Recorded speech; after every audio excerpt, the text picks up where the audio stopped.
Mummy surprise. अरे आप किसको फोन लगा रही हो? हम तुम्ही को तो फोन लगा रहे थे। मुझे? पर किस लिए?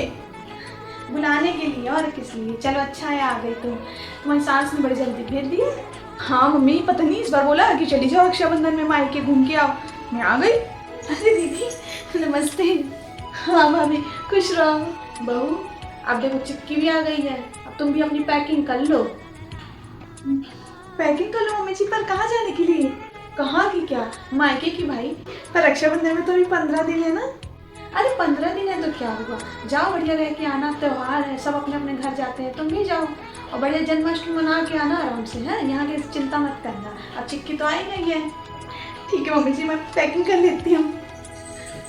हाँ मम्मी ये क्या है? मैं आ गई हूँ तो आप भाभी को भेज रही हो तुरंत? मैं काम वाम नहीं करूँगी, मैं बता रही हूँ पहले से। आराम कर लेना भैया, ठीक है आराम कर लेना तुम, हम काम कर लेंगे, हमारे हाथ पैर अभी चलते हैं। अब बहू को जान दो।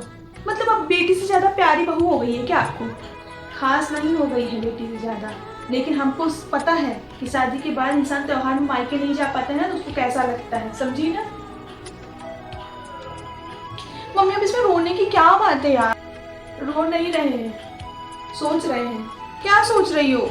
यही, जब तक तुम्हारी दादी जिंदा थी ना हमको कभी मायके नहीं जाने दी। कोई भी त्योहार हो, हमेशा बोलती थी कि शादी हो गई है ना, अब ससुराल का त्योहार देखो, मायके की जरूरत नहीं है।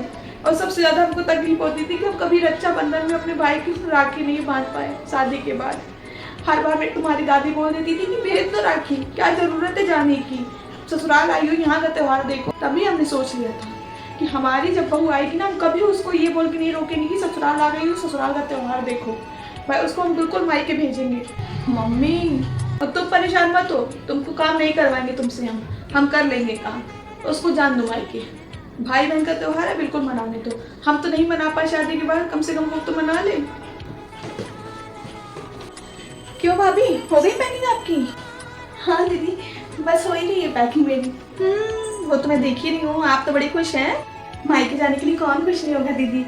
सही बात, वरना कितने लोग की किस्मत तो ऐसी होती है कि खुद की बेटी को हर महीने बुलाएंगी, ये बोलती कि बेचारी इतने दिन से आई नहीं है, इतने दिन से आई नहीं है। और बहू चाहे सालों से भी ना गई हो हम आएंगे, फिर भी ये डायलॉग मारेंगी कि अभी तो होके आई हो, क्या जरूरत है बार बार जाने की। हाँ दीदी वो बात तो बिल्कुल सही कह रही हैं आप। आप लकी हो जो आपको मेरी मम्मी की जैसी सास मिली है। टचवुड की मैं लकी हूँ कि मुझे इतनी प्यारी सास मिली है जो मेरा और मेरे फैमिली वालों का कितना ध्यान रखती है। चलो ठीक है, एंजॉय करना मायके में जाके। आती हूँ मैं।